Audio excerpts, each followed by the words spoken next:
There now follows a party political broadcast by the Prime Minister on behalf of Dominic Cummings. Right, yes, all right, yes. We've got some new guidelines, and so what I'm going to do is to explain the new guidelines to you. Now, hang on a minute. My hair. Is my hair nice and tidy? I thought so. Good. Right. So guidelines. We've got some new guidelines, and these are going to completely supersede the old guidelines, unless, of course, you talk to any of these scientist wallers. They will probably tell you to keep to the old guidelines. But actually, you don't need to listen to that. You don't need to listen to any of these chief scientist chappies. I haven't been listening to them for the past 6 months. I can't understand the word they say anyway.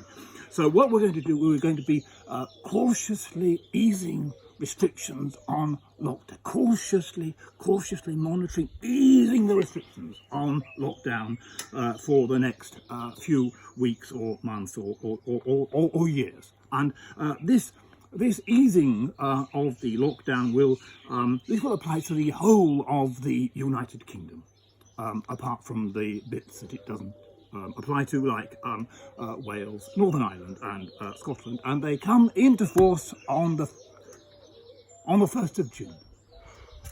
My God, that's tomorrow, isn't it? What day is it? Yes, tomorrow. On Monday, the 1st of June, they come into force, except in Scotland, where they already come into force, except that they're actually different guidelines anyway, so that doesn't quite count.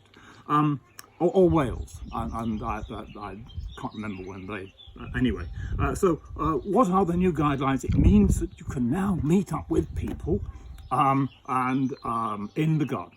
Not anywhere, or unless you're Welsh, in which case you can't actually be in the garden. You have to be in the street outside or something like that. So you can, how many people can, if you're English, if you've got English people coming round, then you can have 6 people in your garden, as long as they're not Welsh, because they shouldn't be in the garden anyway. If they're Irish, then you can only have 4 or 6, unless, of course, if you have more than 4 or 6, then, and there's not more than 10 of them, then one of them has to get married to the other one, as long as it's still outside. Of course, if they're Irish, that can't be same-sex marriage. But and then if you've got any Scottish friends, I haven't got any Scottish friends, so it doesn't really apply to me, but if you've got any Scottish friends, you can have 8 of those, unless you've already got your garden crowded out with bloody Irish. I think the safest thing is to ask everybody to bring proof of address so you know where they're from.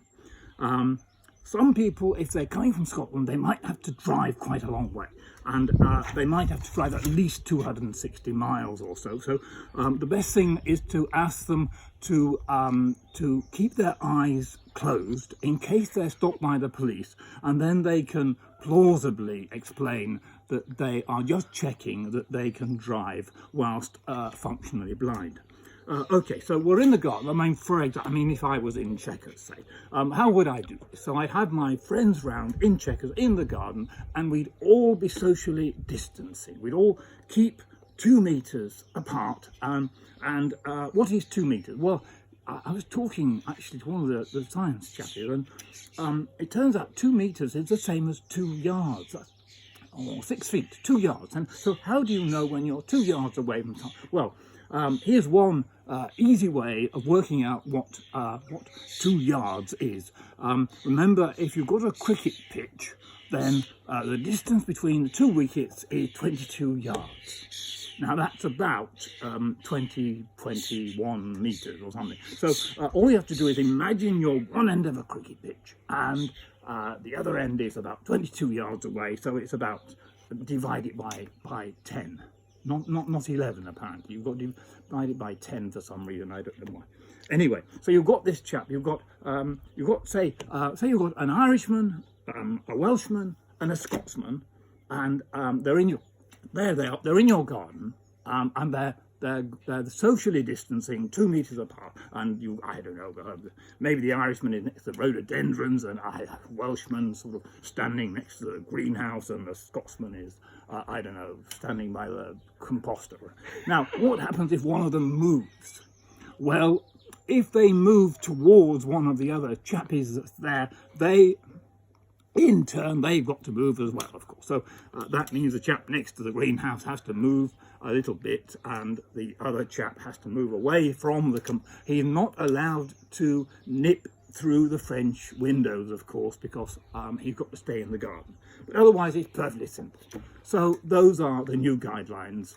I suppose all it remains for me to say is stay alert, protect the virus, and suspend disbelief.